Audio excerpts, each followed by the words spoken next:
As business owners, entrepreneurs, family men, it's difficult for us to find the time to put together projects like these. Even though it's something we really want to do, unfortunately, taking care of the things we have to take care of comes first.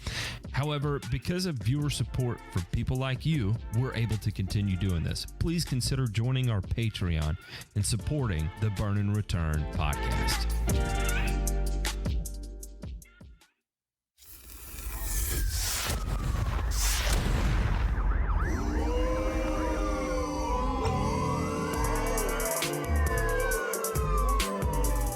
You're listening to Burn and Return, a weekly 1-hour podcast covering news from the agricultural and turfgrass industries.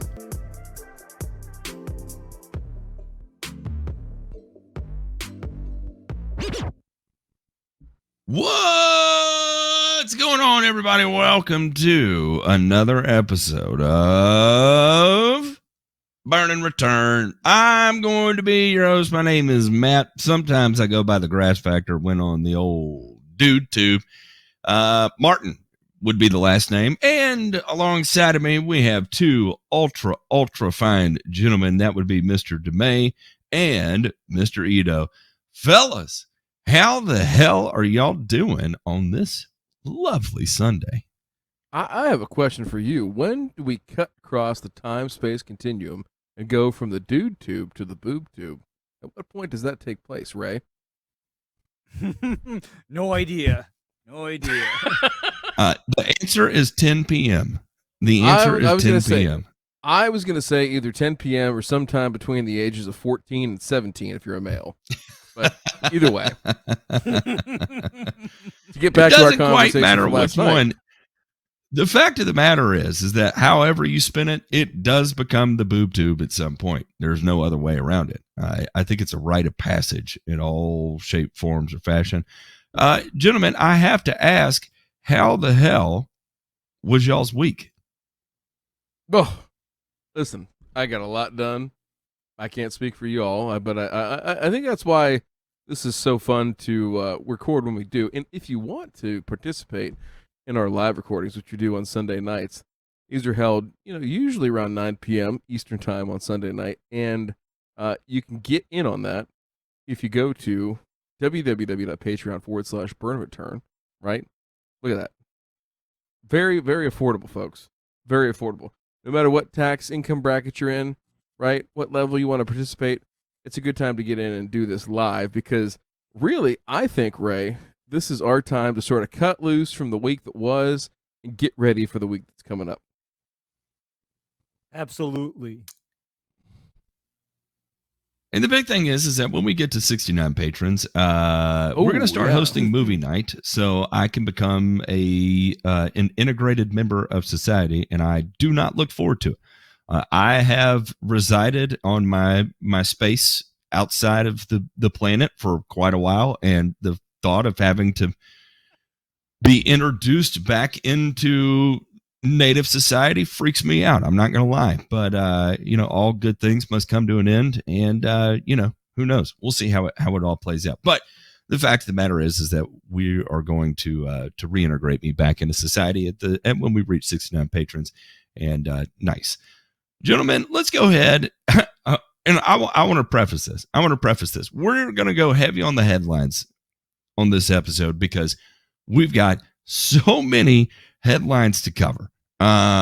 We've got a lot of different things taking place in the world right now, and especially in lieu of we've got potential war about to break out in Eastern Europe. We've got inflation for days here at home. It's crazy. It couldn't be any crazier than it is right now. I believe.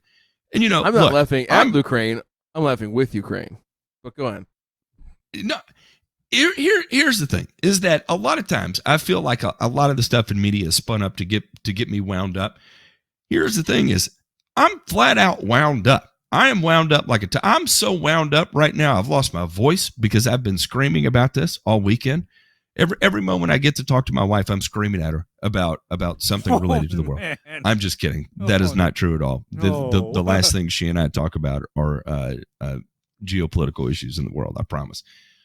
we've actually been screaming about the results of the Olympics because, never mind. Gentlemen, let's jump into this week's headlines. How about that? Yeah.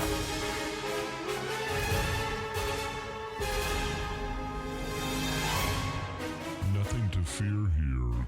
This is just The news. And the news says the high crime in Afghanistan the police have unpacked this week is, would y'all believe it or not, they were smuggling urea.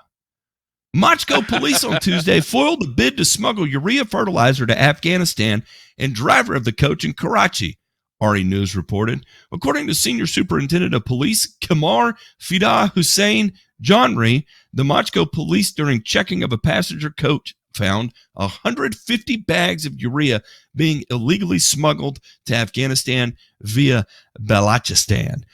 Now, I don't know a whole lot about this area of the world because, I'm American and pretty much secluded and jaded from all things that take place in the Middle East. But let me tell you right now, when smuggling 150 bags of urea, so we're talking about 3.5 pallets, makes the news, that tells me whatever's going on over there ain't freaking good. When you are, listen, boys, let me tell you right now, if we are ever so hard up in the United States that the police are cracking down on us for smuggling 150 bags of urea, we are near the end of times. It is a bad situation. I mean, at this point, that's what I would come to expect from, Canadian police, not necessarily from I'm going to get kicked off the internet for that. Not necessarily Afghani police. But still crazy. I don't sorry, DeMay. I didn't mean to. DeMay, be the voice of reason here. Talk to me. Oh, how bad is it when you're having to smuggle a few tons of urea just to try and feed your family?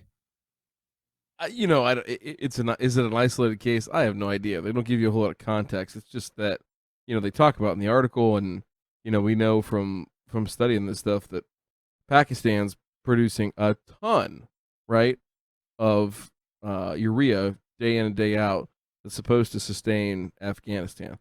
Now, that's what they say, but then you have stuff like this taking place, and it's got to make you wonder a little bit of what is going on, right?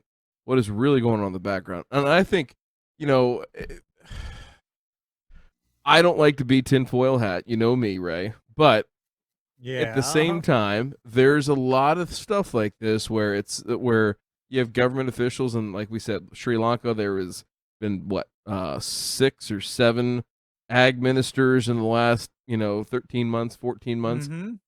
It begs the question of, is what is being said outwardly really what is going on, right? Or are we headed for some type of American housing crisis a la 2008 type stuff towards a cliff with fertilizer? And I don't know. I mean, we're going to talk a little bit more about what's going on in other parts of the world, right, with respect to other sources of NP and K. But man, it is concerning when there's something like this popping up on the news, right? This should be in the local police blotter. This shouldn't necessarily be making international news, but here we are. Well, I understand something in that basically Afghanistan has deteriorated substantially socially ever since the U.S. troop withdrawal.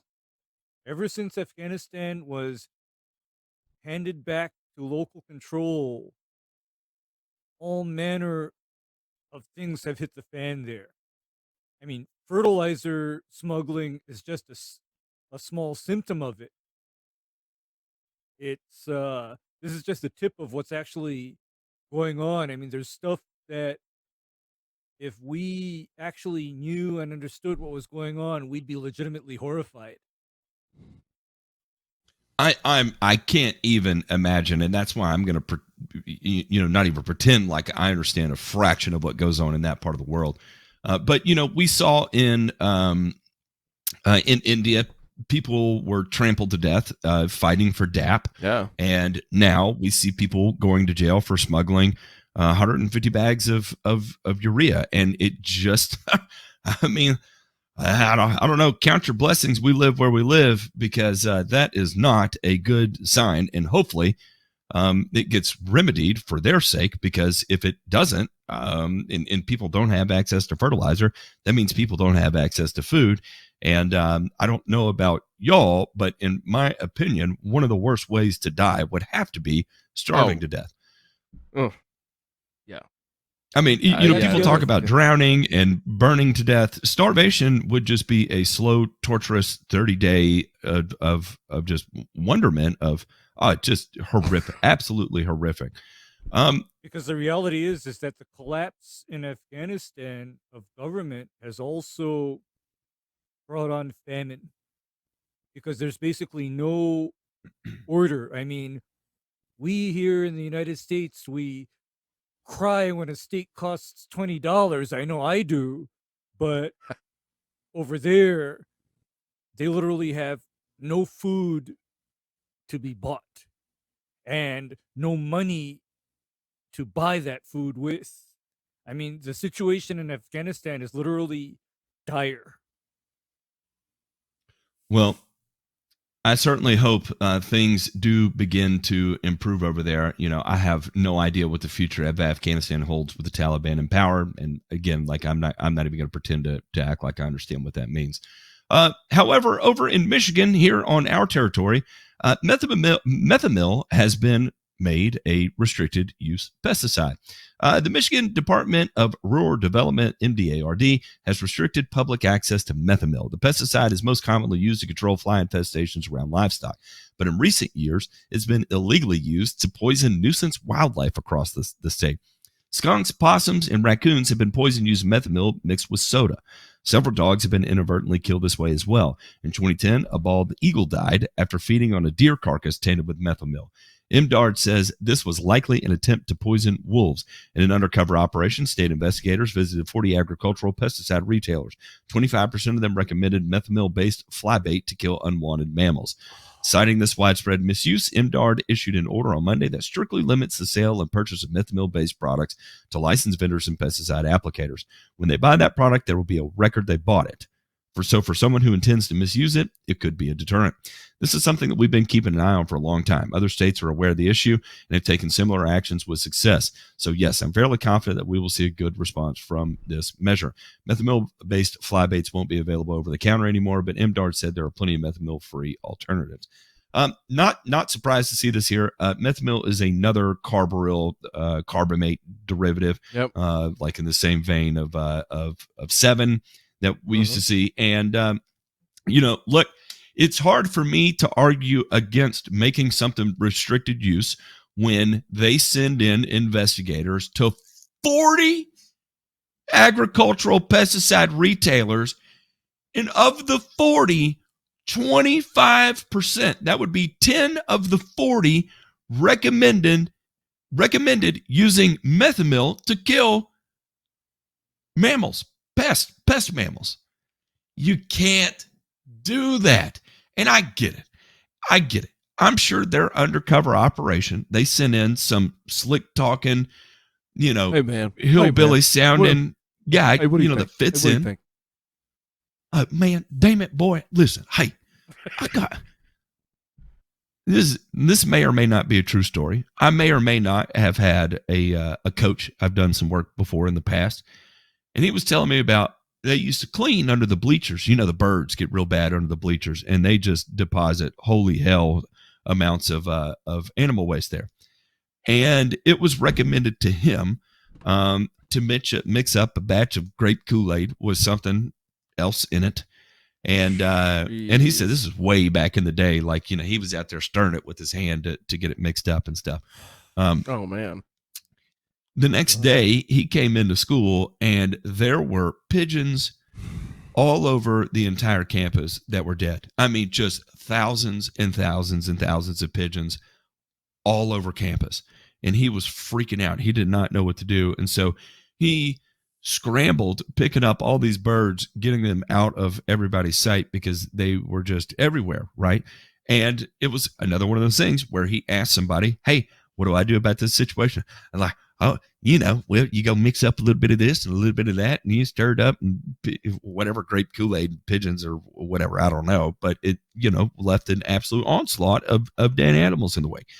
And that shit can't go on anymore. Like we've grown up beyond that. And if that means something has to be made restricted use to inhibit that or slow that, it's our own fault. We're shooting ourselves in the foot there. And it's hard at that point to go point at regulators and be like, you're doing this unfairly. No, that's pretty damn fair. When 25% of retailers are recommending you use this in an illegal fashion. And in an illegal, am I out of line on this? No, and in inhumane fashion, because this, Matt, hits home to me because since the 1980s,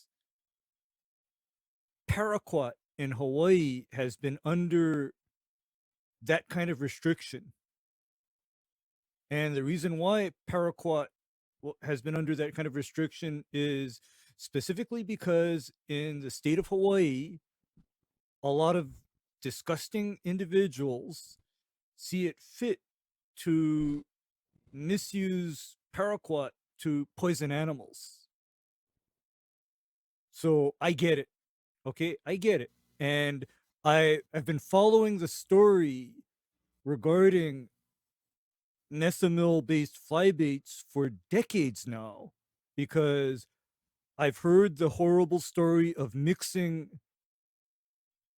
that fly bait product with a soda, leaving it out, the raccoons, the skunks, whatever, get into it, or else you put that fly bait on top of some meat and then you leave it out for the wolves. Jeez. And no, I mean that is just horrible. But because here's the other thing about doing this now. Whatever other animal eats, that dead animal is subject to poisoning based on the mesamil residue present in that first animal's carcass. And that's how the bald eagle died. Is the poor bald eagle probably ate something that was poisoned with fly bait, and there was enough mesamil in that carcass to drop the bald eagle. And oh, by the way, this is the approximate LD50 on mesamil.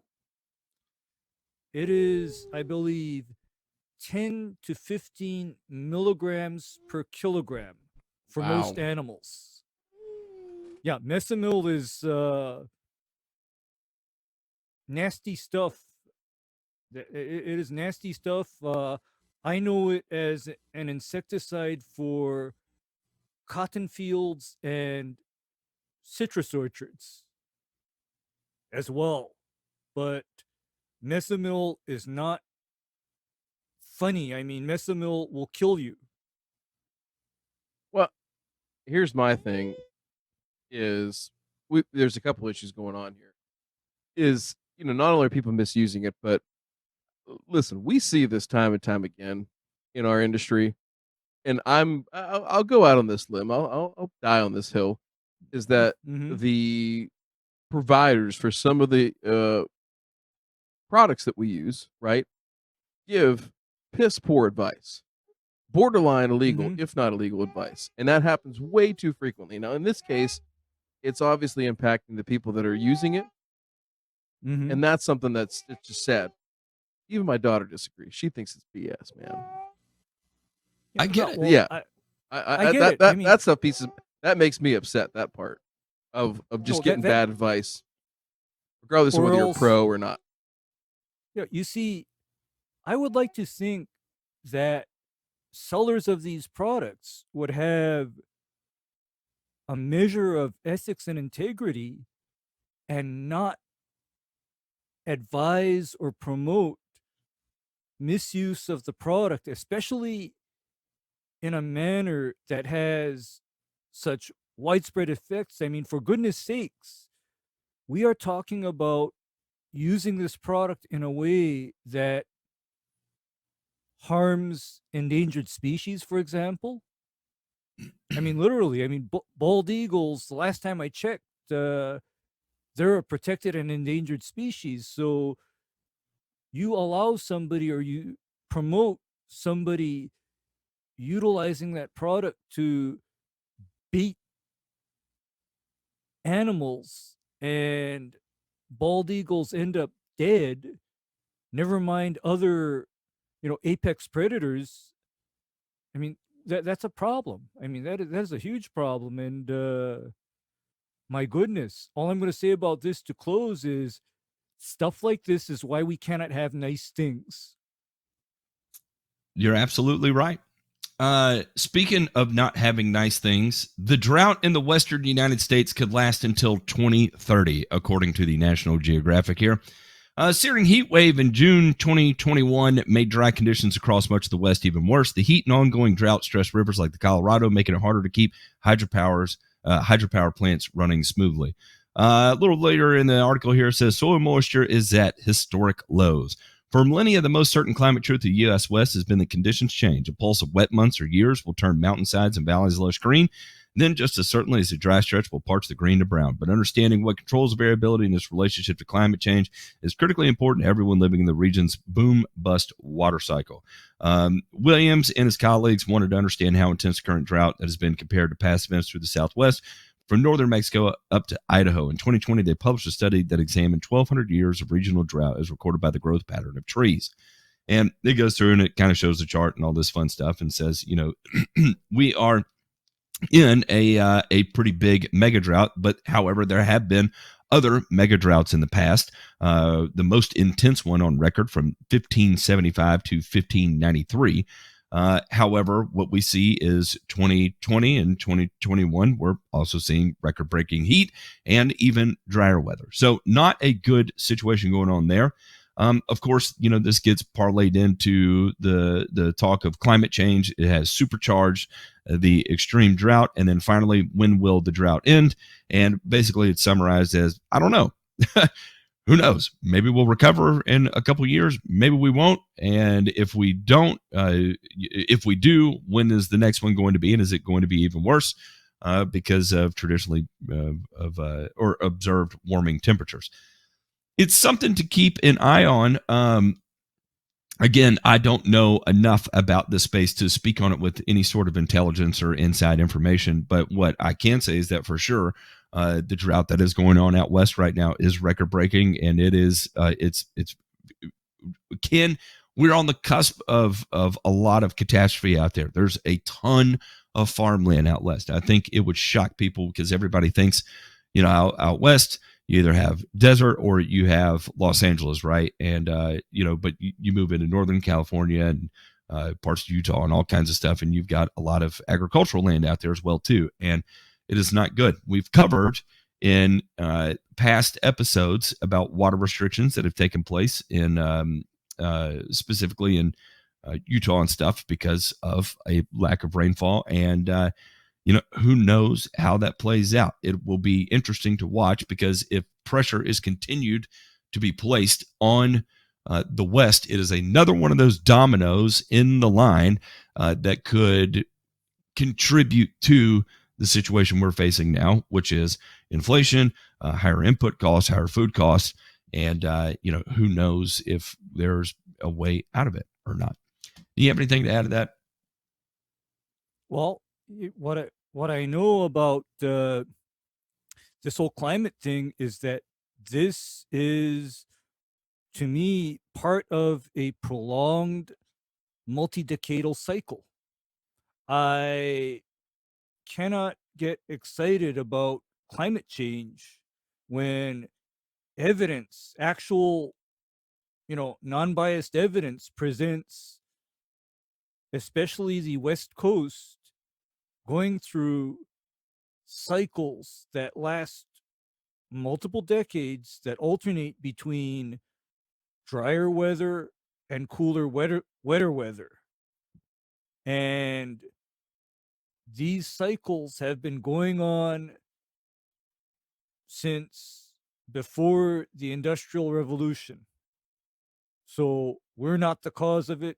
We're not the contributors of it. I mean, for goodness sakes, even me being in Hawaii, I'm part of that entire weather pattern of alternating decades of cooler weather and warmer weather. So when I hear about climate change and the implications of putting this all on climate change and what some people advocate doing to address climate change, I consider that immediately a non-starter. Because bottom line is the people that talk about climate change basically want you, but not them, to give up civilization in the name of altering climate change. And again, I'm not educated enough on this to have a valid opinion one way or another. I will say that I'm skeptical of all things, and it would encourage me to dive deeper into it.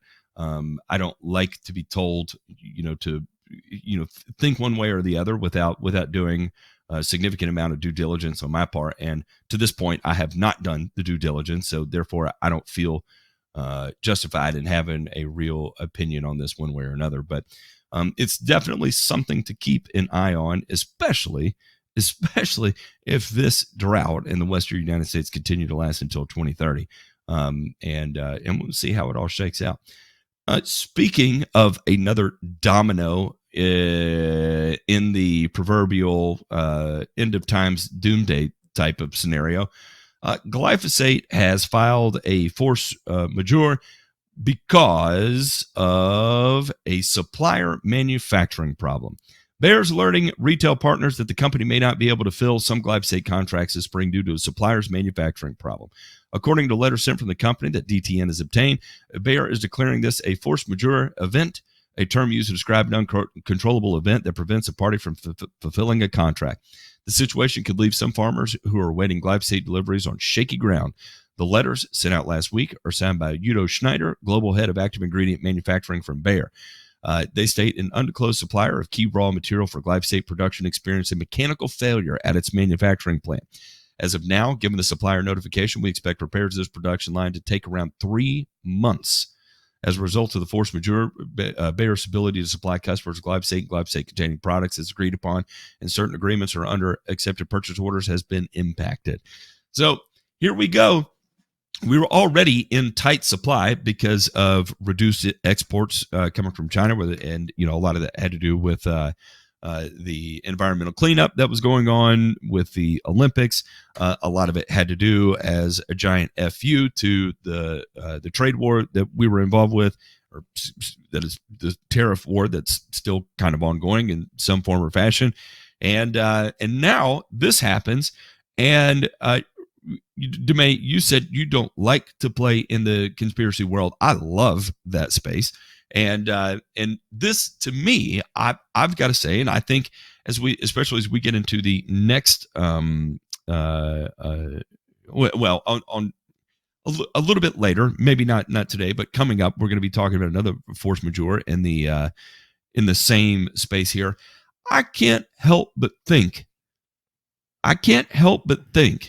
something sneaky is going on here. Yeah, I would bet a significant amount of money that this is not coincidental. This is not one of those things where you look at, just bad timing, whatever, just a few months, have everything figured out. This one stinks. I mean, it flat out stinks for a variety of reasons. Right? Mainly because there's several factors at play, right? So, like, number one, the timing of it. Number two, the quote unquote expected shutdown, right, of 3 months, right? So they're trying to set some expectations there, and then just the ripple effect that this article doesn't even really talk about, right? Because that's really, like, the sort of the what I don't want to call this, the blast wave, the shock wave that comes out from this is, who cares for a second about us, in turf wanting to spray, some glyphosate here around, some vegetation control or something like that. Like, this is going to have a major impact, right?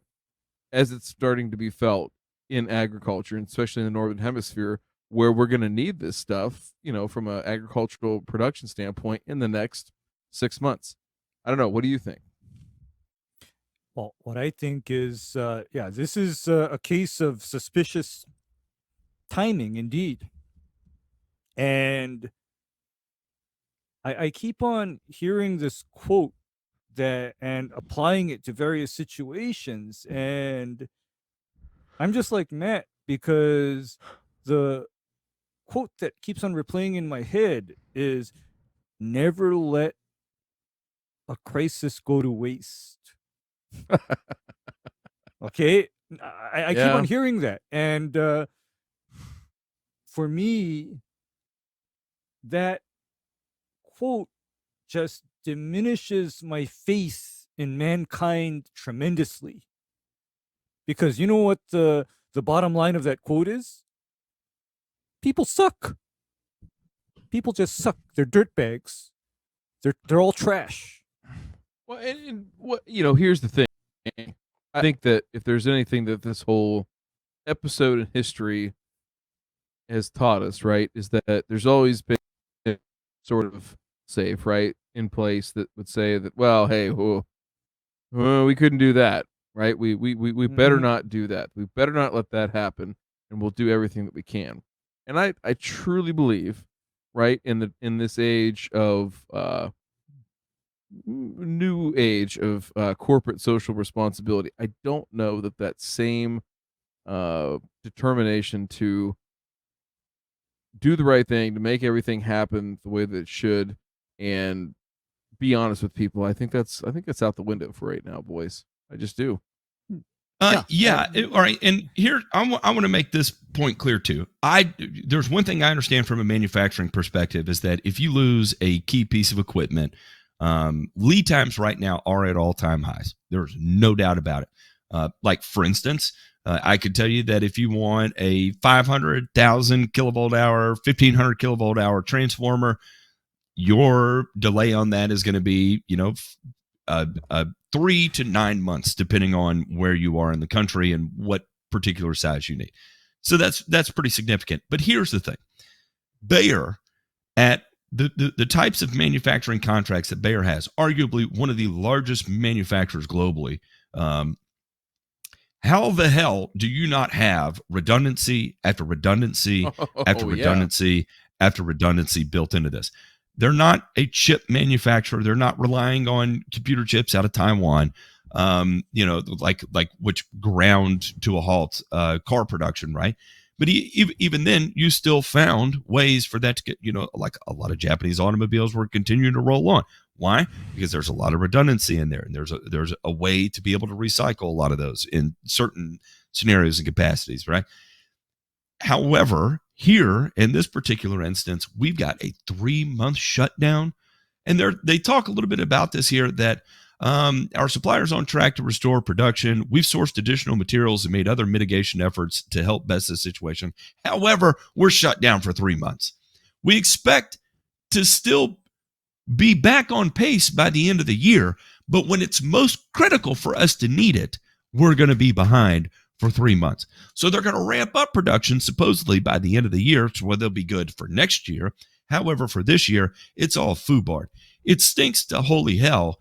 And I just find it incredibly convenient that someone of this size could fall on this type of scenario. And people are going to point the picture and say, well, Bayer's an evil company. I don't know if this is in Bayer's hand, because how much actual manufacturing does Bayer do? Very little. All of this is contracted out to other countries, right? So you're going to have manufacturing take place in India. You're going to have manufacturing take place in China. The overwhelming majority of actual active ingredient manufacturing for Bayer And by overwhelming majority, I mean like 99% of it is going to take place in China.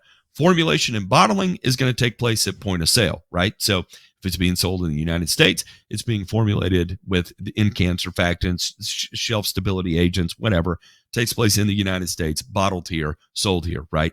However, when they're actually doing your glycine and phosphate reactions, whatever, to produce the actual glyphosate molecule, a lot of that is taking place actually in China. So is this out of control? Is this out of Bayer's control for this to happen? There's a very real possibility that is happening. And the fact in the history that has already kind of played out to this point with China and their stance on anything related to the U.S. agrochemical space, again, shortages on anything that ends in E, glufosinate, glyphosate, simazine, atrazine, prodiamine, already in short supply, and basically China saying, yeah, go F yourself. We're going to give you what we give you, and you'll have to bend over and take it. Bayer may also be a victim of this as well. And I don't want to paint, Bayer or Monsanto as some sort of like beacon of, some upstanding, high quality, just top of the line corporate structure or whatever. Like we should all admire them and strive to be like them in our personal lives. I'm not saying that at all. At all. I'm no more of a fan of what they do to the marketplace than anybody else is. But we do rely on glyphosate. It does serve a very real purpose in maintaining the livelihoods of Americans and humans around the world. More importantly, humans around the world, and limiting supply of glyphosate by whoever's manufacturing the active ingredient is causing real harm to humans around the world, should it cause a major disruption in food supply. Gentlemen, we have a new sponsor this week. And I had look, LTK Trucking and Freight, our very own Telly Coleman here. LTK Trucking and Freight. I want to give a real world example of what happened to me. I don't think I've been too quiet about it, but we had to listen. For years, we've been trying to move the business to Tennessee. We finally moved the business to Tennessee, and it turned into a disaster.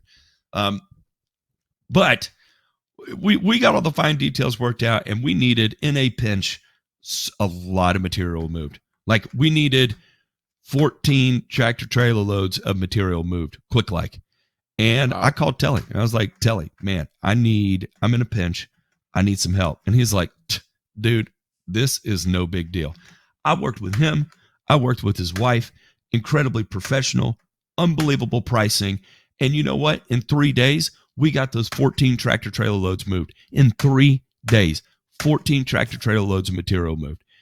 Unbelievable experience. If anybody out there is in need of trucking or freight moving from point A to B, whether it's on the road or local stuff to Tennessee, dude, I'm telling you right now, LTK Trucking and Freight, 844-616-4460. Telly, thank you for everything you do for the show, and thank you for helping me out with my business. Also, the patrons, thank you for all you do and allowing us to continue to come up here and act a fool like we do. For the cost of an airport beer, you can check it out. We've got multiple tiers here. If you can afford it, feel free to chip in. If you can't, don't worry about it. We're not going to be mad at you.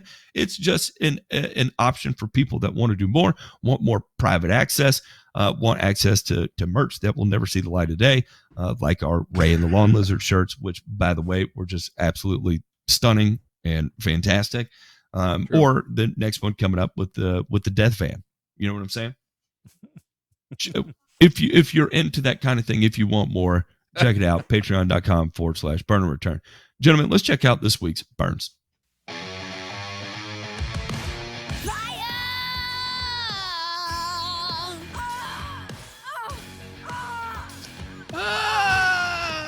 That's what's going on in DeMay's brain right now after day drinking.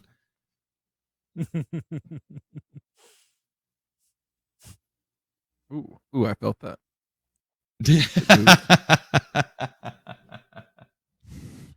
Took a minute to catch up, but see, pardon me. I had to cough the Sheila out of my lungs there.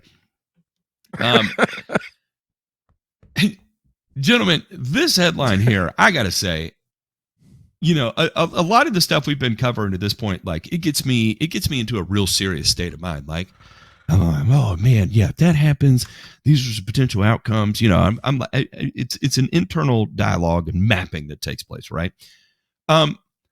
However, this one right here is one of the age old, your lawn sucks, you're what's wrong with the world type of thing that just absolutely pisses me off to no end. And coming right here out of Colorado, tired of mowing your lawn? Colorado could pay you $2 a square foot to rip it out. A bill would expand grass buyouts statewide and double local payments. Colorado would expand grass turf buyouts statewide and double existing city rip and replace programs in a bill aimed at solving misuse of precious water during the state's long-term drought. The bipartisan bill would create a $2 million to $4 million annual pool from general fund money to pay homeowners, businesses, or any other landlords willing to replace thirsty bluegrass on lawns, road medians, highway ditches, and other places of decorative greens or draining state reservoirs. Ugh. Most current turf buyout... This is a bipartisan approach too. I don't want anybody to make this political. It's not. This is proof that it's not one side or the other. They're all out to get you. Most current turf buyout programs in Colorado pay $1 per square foot to replace grass with drought-friendly alternatives, and they cover only about 25% of the population. The turf buyout bill would match local spending to increase the buyouts to $2 a square foot and bring $1 a square foot buyouts to the other 75% of the state living without a buyout option, sponsors and environmental backers said. No one has a picnic on the strip of grass in the median at a shopping mall. So let's replace it with something else. This is all part of a strategy to make Colorado landscapes more water efficient.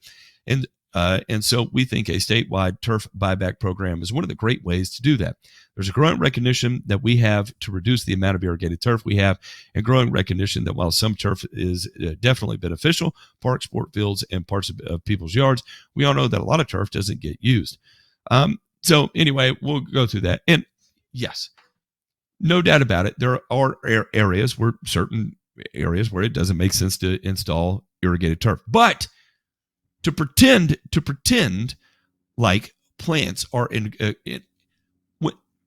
someone explained this to me, and this is what wasn't really covered here. When they're talking about a rip and replace, what are you replacing it with? Are you replacing it with landscape rocks, riprap, artificial turf, or are you replacing it with like little blue stem or some other native grass, buffalo grass? I don't know.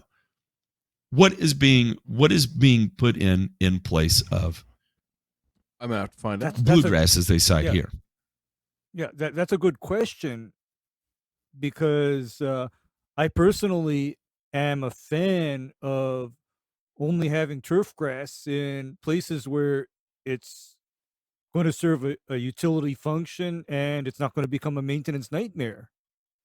So, I can kind of see where Colorado's going with this, because, by the way, yesterday morning, Matt, I had a real pisser offer.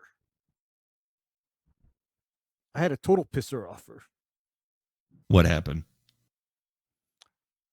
I was trying to trim and edge an area of grass that was literally right next to a storm drain. And I'm thinking, I don't even want the grass clippings to go down this storm drain. So why the fuck do I have a lawn next to a storm drain? Why? It's a good point, and you bring up a great point. That install turf grass where turf grass is needed. My fear is that they rip this out and they put down rocks, or artificial turf, right? And again, going back to, if we are truly being environmentally conscious, and I'm all for smarter water usage. I want to make that very clear. I think that's a positive thing that we should all be cognizant of. However, if we're installing a bunch of non-growing, non-photosynthesizing, inanimate things in its place, we are causing more harm to the environment by doing that.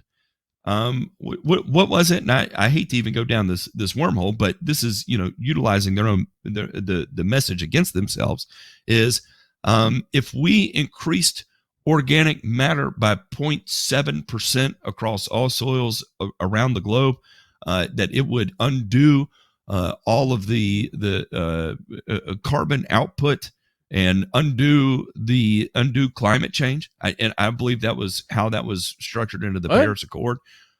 Yeah. I believe that's how it was written in the Paris Accord. I think if we raised organic matter levels across the globe by it was either like 1% or 0.7%, it's a relatively obtainable level, that we could undo global warming. My point being with that is that if we're going to rip out plants and not replace them with plants, then we are contributing to the problem, because by having exposed soil, even if we're covering it with rocks, CO2 loss is still a thing. A decline in soil organic matter is a given. You cannot stop it by covering bare ground with rocks. Plants need to be in its place. Something that photosynthesizes, that is taking oxygen, that is taking carbon dioxide out of the oxygen and storing it in the soil. So, and I hope. I was just going to say, I hope that if they are doing a rip and replace, they're doing a rip and replace with plants. That would make sense to me.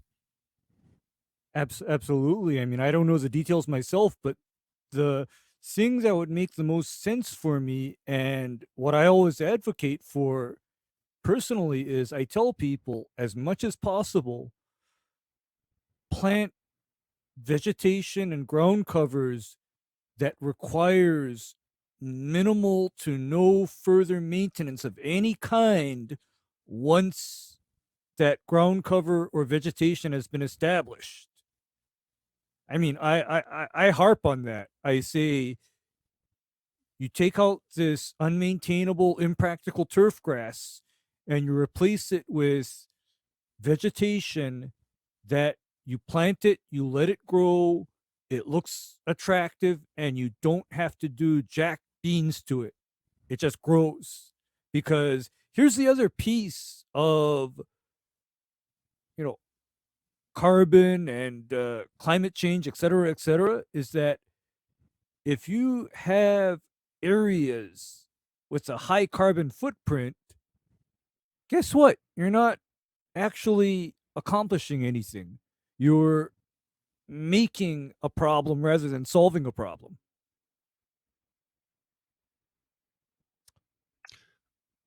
I was going to see if I could find specifically the quote. I cannot, but if you with enough time, I can go through this and find it. Did you find it, DeMay?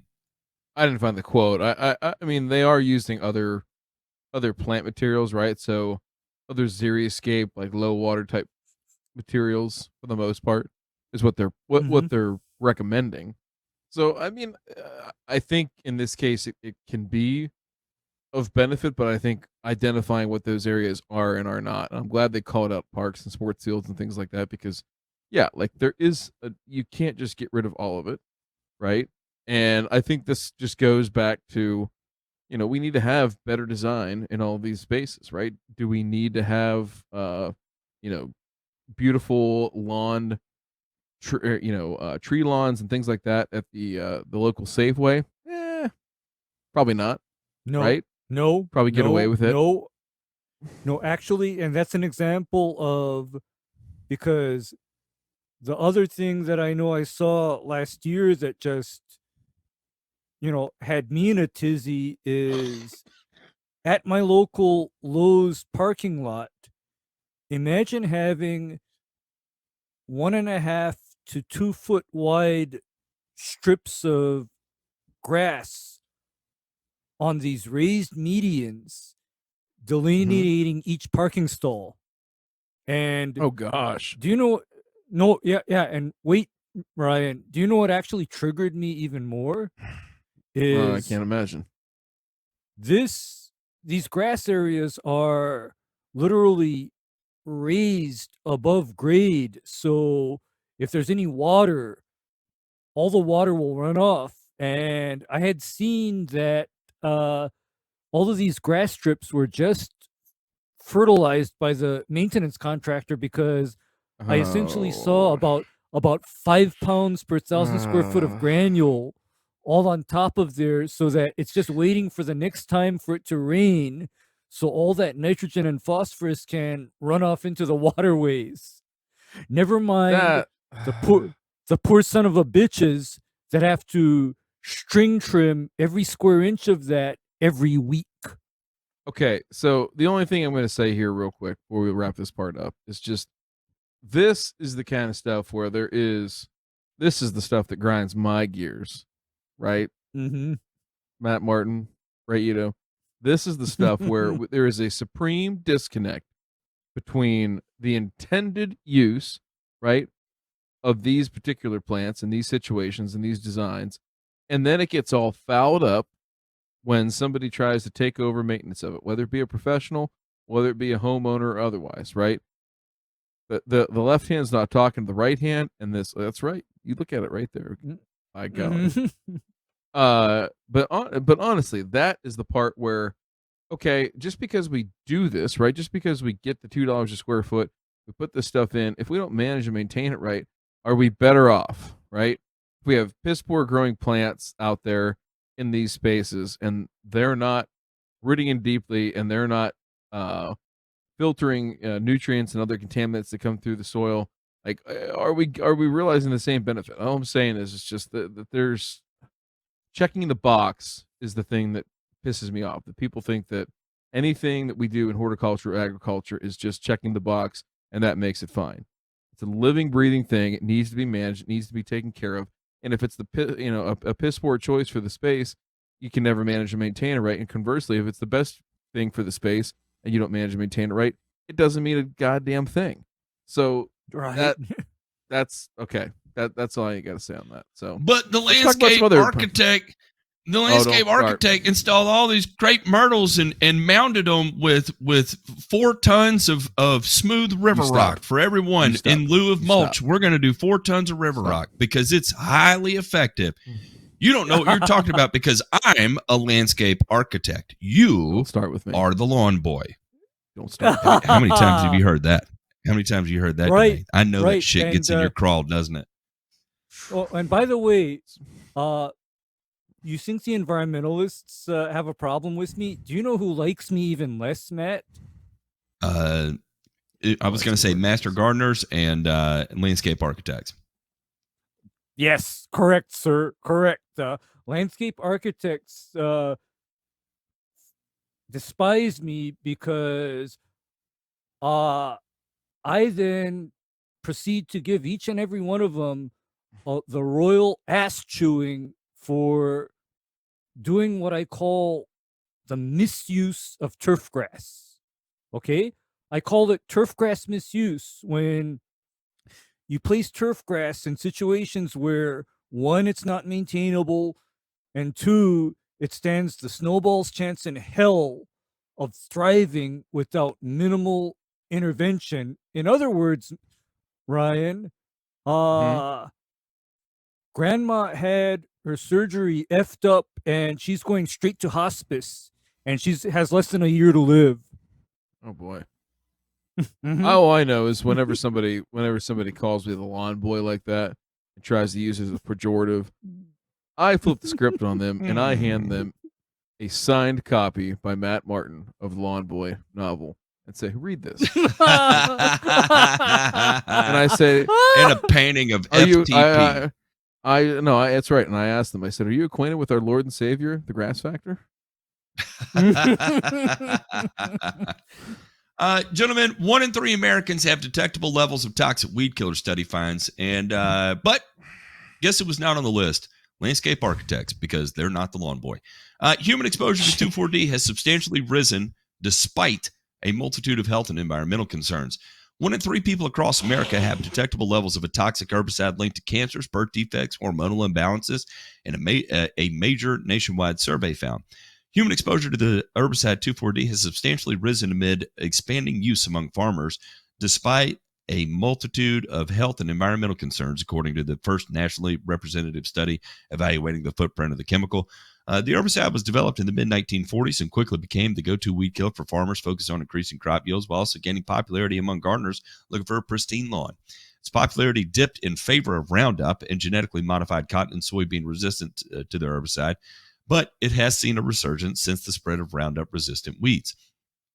2,4-D is currently riding high thanks to the whack-a-mole approach to pest control in industrialized farming, with about 600 U.S. and agricultural residential products now containing the chemical, which can be ingested through the skin, mouth, and nose.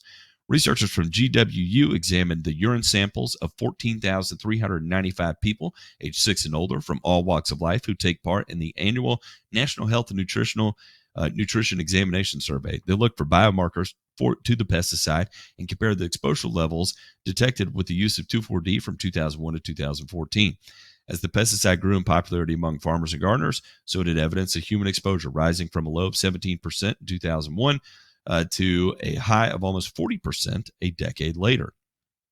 And then they tie in Agent Orange, and that is it chaps my ass. And real quick, before I continue on this, Agent Orange, the part of Agent Orange is 2,4,5-T. The manufacturing of 2,4,5-T produced a byproduct that caused a horrific amount of harm to people who were using it, people that were accidentally sprayed by it. It was that byproduct of the manufacture of it was a nasty thing that affected families, that affected people then, affected families when they came back from war, and will continue to affect people for generations to come. It was not the 2,4-D component of that. It was the byproduct of the manufacture of 2,4,5-T. Be cognizant of that when you read these types of articles, because here they say exposure to high levels of 2,4-D, an ingredient of Agent Orange used against civilians during the Vietnam War, has been linked to cancers and leukemia and children's birth defects, reproductive problems, among other health issues. Again, they're correlating 2,4-D to 2,4,5-T, and that is not the case. And then it ends like this. Our study suggests human exposures to 2,4-D have gone up significantly, and they are predicted to rise even more in the future.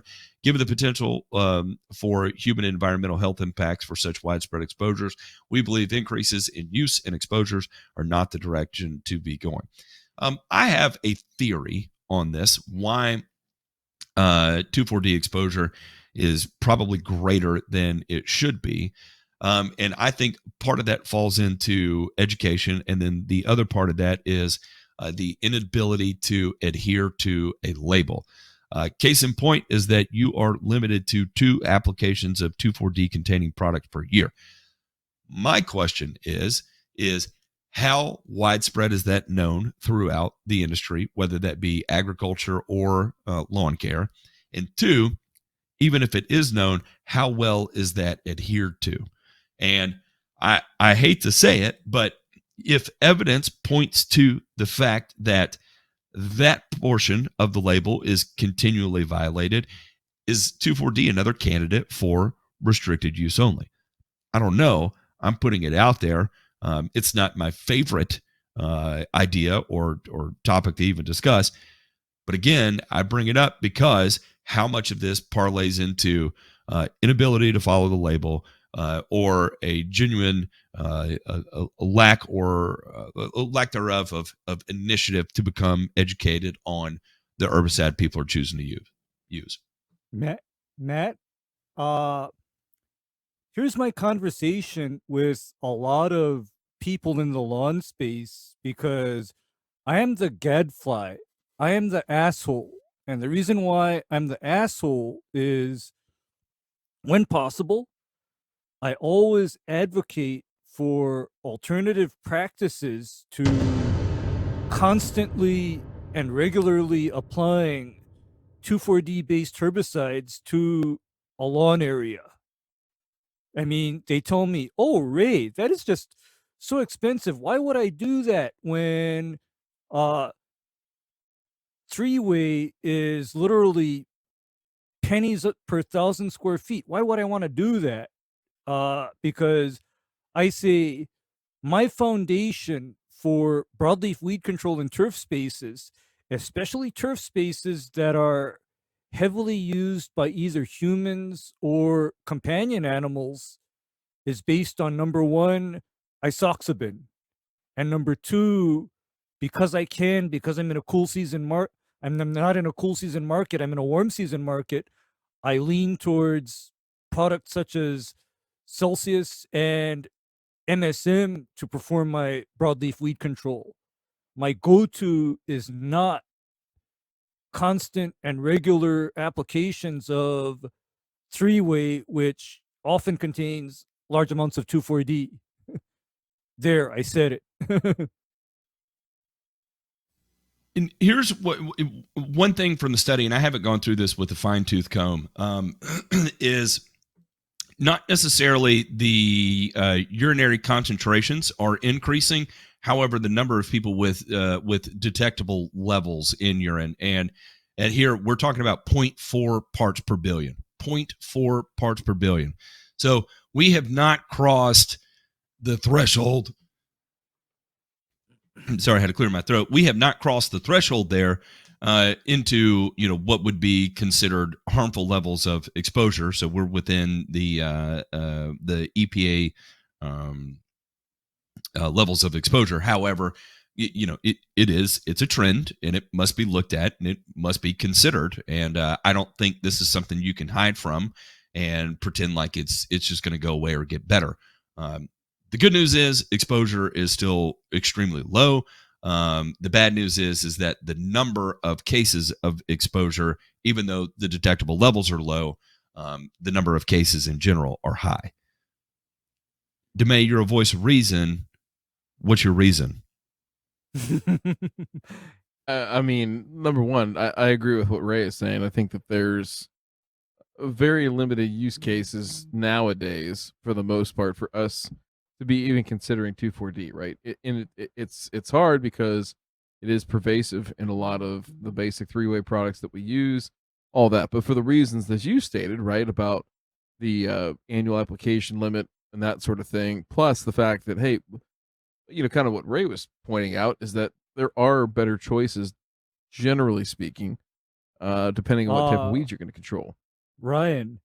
Yeah. And for the lawn operators in the cool season market, my God, those guys have some awesome choices, because what do I always lean into for the cool season guys? I say, if you got broadleaf weeds emerged, you can unleash triclopyr on them. You can use fluroxypyr on them. You can do that kind of stuff. And the thing is that triclopyr and fluroxypyr are literally considered reduced risk. The EPA, for example, does not track fluroxypyr or triclopyr levels in people's urine or blood, because they do not consider it on the same level of human health hazard as, say, 2,4-D. And on top of that, for a lot of weeds, especially in the cool season areas, those weeds happen to be more susceptible to the alternative products versus 2,4-D, because here's what I know about 2,4-D. It was a breakthrough product when it was first introduced to the market in 1945. It was good at its time. However, I don't consider 2,4-D to be like the ultimate answer to where, you just gotta have that 2,4-D. I mean, the only thing that is in 2,4-D's favor right now is its cost per acre.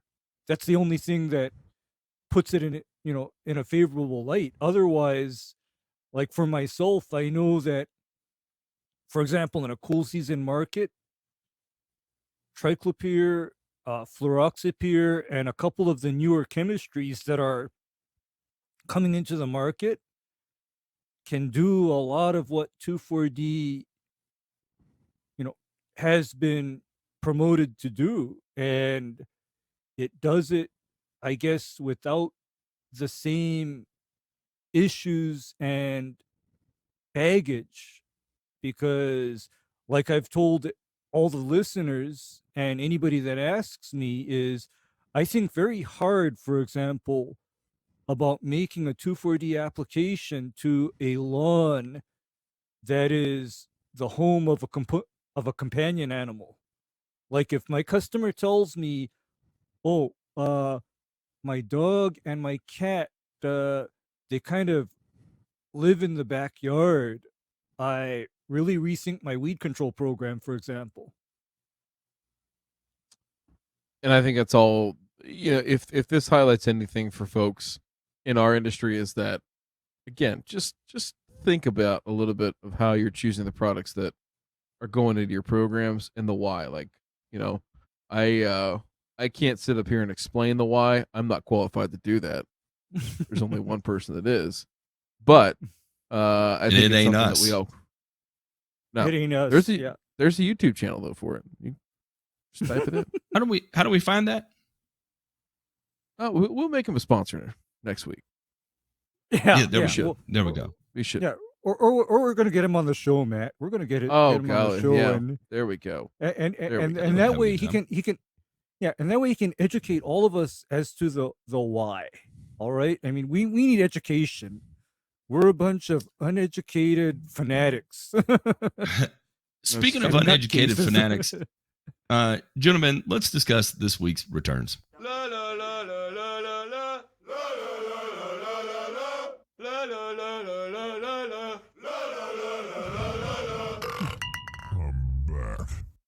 That was me this morning when I woke up. Actually, the octave I'm speaking on right now was the same one as that slowed down "I'm back," which actually is my voice, but it is slowed down and pitched down. Interesting how that works. We've got one because there's just no time for good news in this space, and it is the U.S. robotic lawnmower market to reach $704.55 million by 2027. Smart robotic lawnmowers to grow at the highest CAGR during the period. The U.S. robotic lawnmowers market is expected to reach 1,140.9 thousand units, which would be over 1 million units by 2027.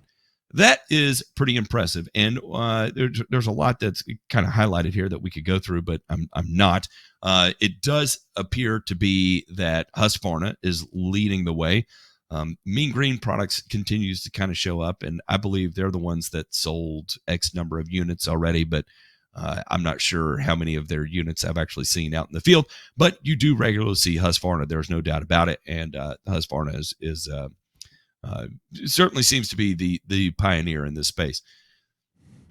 That being said, why is this a return? Because again, I think this parlays into hopefully less incidents and accidents while out in the world, right? We saw where who was it? There was a young boy, a lawnmower had hit a piece of rebar and sent it flying, and it went right into the kid's skull. And you want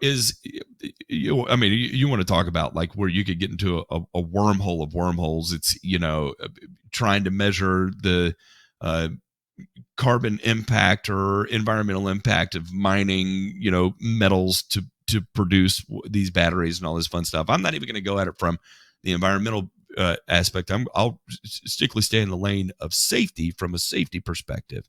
In theory and so far in practice, it does seem to be that you're less likely to run into a significant incident by having these roam around the neighborhood rather than a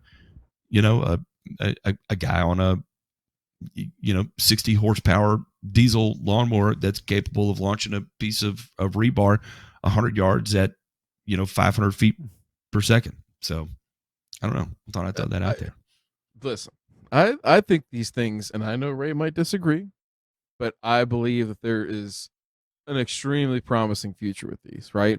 The work that's been done so far shows that the quality of turf that are taken care of by these machines is appreciably better, right?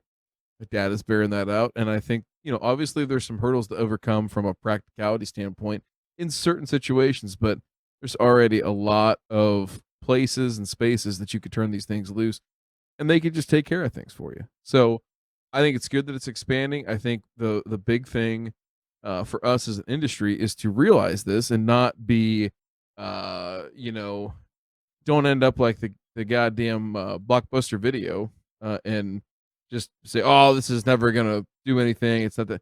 Like, embrace this shit if you're listening and you're in lawn care, or if you're in sports turf, if you're in golf. Embrace this shit because it will be the future, and you will either have your arms around it and be able to use it and apply it and make it work for you, or you probably will get squeezed out, right? Ray, what do you think? I know you have a strong take on this. No, here's my take on it is if in fact we're going in this direction, then we as the industry then will need to start promoting grasses that are ideally maintained by this type of mower. Because, for example, here's the report that I got from the field in real life. Robotic mowers are a big lose on zoysia grass. They just don't do well. Conversely, I know that for high cut Bermuda and St. Augustine, for example, a robotic mower can work. But again, this is a case of not just checking off a box, as you like to say, Ryan, but making sure that everything actually fits and everything's been thought out.